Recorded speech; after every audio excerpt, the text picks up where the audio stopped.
నమస్తే. జూబ్లీహిల్స్ ఉప ఎన్నికల్లో కంటోన్మెంట్ అభివృద్ధి మీద చర్చ జరుగుతున్నది. మొన్న ముఖ్యమంత్రి రేవంత్ రెడ్డి ఒక రోడ్ షోలో మాట్లాడుతూ 4000 కోట్ల అభివృద్ధి చేసిన కంటోన్మెంట్లు అంటూ వ్యాఖ్యలు చేసిరు. దానికి కౌంటర్గా కేటీఆర్ గారు ఒక కౌంటర్ విసిరు. 4000 కోట్ల రూపాయల అభివృద్ధి కనుక చేస్తే నిరూపిస్తే నేను రాజీనామా చేస్తా అని చెప్పేసి కేటీఆర్ ఒక ఛాలెంజ్ విసిరాడు. మాట్లాడే ప్రయత్నం చేద్దాం. కంటోన్మెంట్ ఎమ్మెల్యే శ్రీ గణేష్ గారు అన్నారు.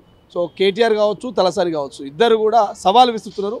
4000 కోట్ల రూపాయల అభివృద్ధి కంటోన్మెంట్లో జరిగితే మేము రాజీనామా చేస్తా అంటున్నాం. నిజంగా జరిగిందా లేదా? వాళ్ళు రాజీనామా చేయాల్సిందే. రాష్ట్రంలో మరో 2 బై ఎలక్షన్ రావాల్సిందే. ఎందుకంటే వీరు 4000 కోట్లు ఇచ్చిస్తే మేము రాజీనామా చేస్తా అన్నారు. తలసాని శ్రీనివాస్ యాదవ్ గారు కావచ్చు, కేటీఆర్ గారు కావచ్చు. వారికి మీ మీడియా ద్వారా మొన్న కూడా మా లోకల్గా డెవలప్మెంట్ అయినాయి కొంచెం చిన్న చిన్న విషయాలు 10 కోట్లు 15 కోట్ల వరకు ఉన్న డీటెయిల్స్ ఇచ్చాను. దాని గురించి కూడా ఇప్పుడు ప్రస్తావించదలుచుకోలేదు. ఈరోజు గవర్నమెంట్ నుంచి శాంక్షన్ అయింది 1487 కోట్లు. ఏదైతే ప్యారడైస్ నుంచి బోయిన్పల్లి డైరీ ఫామ్ రోడ్ దాకా ఎలివేటెడ్ కారిడార్కు 1487 కోట్లు. ఇది ఎప్పుడు కూడా కాదు, గత సంవత్సరమే.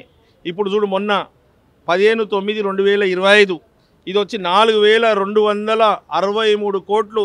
జేబీఎస్ టు షామీర్పేట వారికి ఏదైతే ఎలివేటెడ్ కారిడార్ నిర్మిస్తున్నారో దానికి ఇంత ఖర్చు పెడుతున్నారు. రెడీ ఉంది, టెండర్ కాల్ ఫార్ చేశారు. టెండర్ అయిన తర్వాత ఇమీడియట్గా స్టార్ట్ అవుతుంది. ఇదే కాకుండా వారు తూతూ మంత్రంగా గవర్నమెంట్ పడిపోతున్నప్పుడు మన హైదరాబాద్ చుట్టూ ఒక 3 హాస్పిటల్ కడుతున్నట్టు టీమ్స్ అని నటించారు. కానీ వారు అప్పటికే ఎన్నో పెండింగ్లు చేయక ఇది కూడా మేమే మా కోటలు వేసుకోవాలని ఒక దూరాలోచనతోటి ప్రజలకు మేలయ్యే విధంగా చేసిరు. అక్కడి వరకు ఓకే, కానీ వారు ఉన్నప్పుడు ఏమీ డెవలప్మెంట్ కాలే. ఈ హాస్పిటల్ది కూడా మీరు చూడండి. టీమ్ సల్వాల్ 71% వర్క్ కంప్లీట్ అయింది. 71% వర్క్ కంప్లీట్ అయింది. మరో 29% కూడా ఒక 3-4 నెలల కంప్లీట్ అయ్యి మార్చిలో పేద ప్రజలకు వైద్యానికి అందుబాటులో తీసుకొస్తున్నాం. ఇలా వీరు ఏమి చేయలే. ఈరోజు మొత్తంగా వారిని ఆడుతున్న డ్రామాలు ఏంటంటే, డ్రామారావు గారి ముఖ్య ఉద్దేశం ఒకటే, కంటోన్మెంట్కి ఏం చేయలే కాబట్టి మాటి కాంగ్రెస్ ఏం చేసింది. ప్రజలందరూ విఘ్నులు, ప్రజలకు పూర్తిగా అర్థమవుతుంది వీళ్ళు అక్కడ ఏమి చేయలే కాబట్టి వీరేం చేసిరని అడిగారు. కంటోన్మెంట్ కాన్స్టిట్యున్సీ తెలంగాణ రాష్ట్రం ఏర్పడినప్పటి నుంచి ఉంది. ఈరోజు కొత్త కాన్స్టిట్యున్సీ కాదు. జూబ్లీహిల్స్ కూడా కొత్త కాన్స్టిట్యున్సీ కాదు. మన రాష్ట్రంలోనే కొత్త రాష్ట్రంలో ఉంది. 10 సంవత్సరాలు వారి ప్రభుత్వమే ఉండే. ఇక్కడ కూడా వారి ఎమ్మెల్యేనే ఉండే, అక్కడ కూడా వారి ఎమ్మెల్యేనే ఉండే. బీఆర్ఎస్ ఎమ్మెల్యేలు ఉన్నా కూడా ఏనాడు పట్టించుకోలే. ఈరోజు ఎలక్షన్ స్టంట్గా ఏదో మాయమాటలు చెప్పి ప్రజల నుంచి ఓట్లు తీసుకొని మళ్ళీ ఎమ్మెల్యే కావాలనుకుంటారు వాళ్ళ మనుషులను. కానీ ఇది ఎప్పుడు పాసిబుల్ కాదు. నేను మీ మీడియా ద్వారా కేటీఆర్ గారికి, తలసాని గారికి డిమాండ్ చేస్తున్నా, మీరు రిజిగ్నేషన్ అయినా చెయ్యాలి. మీరు మాట్లాడిన తప్పను ఒప్పుకొని మా కంటోన్మెంట్లో వచ్చి మీ ముక్కు నేలకు రాసి యావత్ తెలంగాణ ప్రజలకు క్షమాపణ అడగాలని కోరుతున్నాను.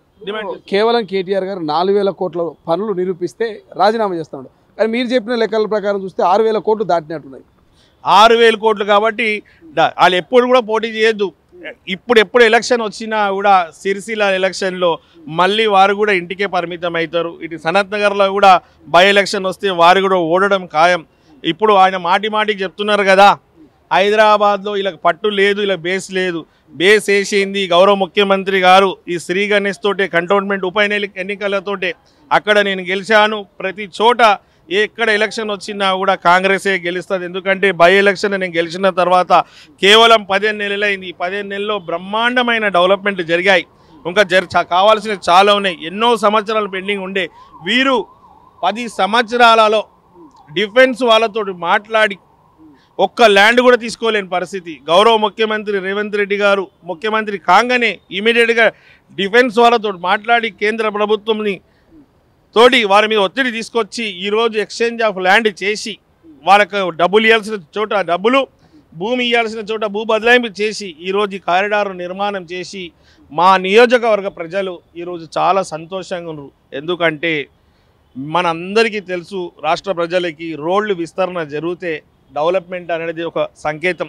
ఈరోజు 200 ఫీట్లు రోడ్లు అయితే ఈ ఎలివేటెడ్ కారిడార్లు వస్తే అక్కడ భూమి వాల్యూ కావచ్చు, మిగతా ఇన్ఫ్రాస్ట్రక్చర్ కావచ్చు, ఎంత డెవలప్మెంట్ అయ్యి ఎన్నో సంవత్సరాల నుంచి హైదరాబాద్లో ఉన్న జిహెచ్ఎంసీ లిమిట్స్లో ఉన్న ఇది కంటోన్మెంట్ బోర్డ్ అంటే ఒక డిఫెన్స్ అధీనంలో ఉంటుంది, ఇది ఒక సివిల్ ఏరియా కాదన్న విధంగా దాని వెనుక పడిపోయి ఉండే.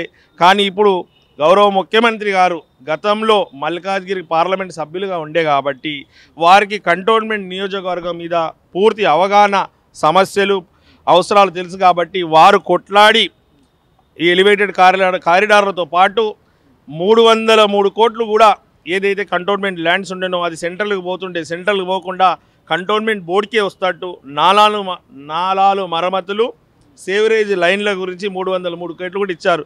వీరిని నేను అడుగుతున్నా, వీరు 10 సంవత్సరాలు ₹1 నిధులను ఇచ్చిర్రా? ఒక చుక్క నీళ్ళని ఇచ్చిర్రా? ఒక చుక్క నీళ్ళియలే, ₹1 నిధులు ఇయ్యలే. ఈరోజు మా గురించి మాట్లాడే నైతిక హక్కు కూడా లేదు.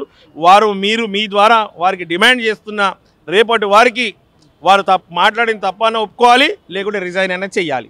Right, thank you so much. ఇది తెలంగాణలో మరొక 2 ఉప ఎన్నికలు రాబోతున్నాయంటూ శ్రీ గణేష్ గారు చెప్తున్నారు. తప్పును ఒప్పుకోవడమా, కంటోన్మెంట్లో ముక్కు నేలకు రాసి కేటీఆర్ తలసాని క్షమాపణ చెప్పడమా?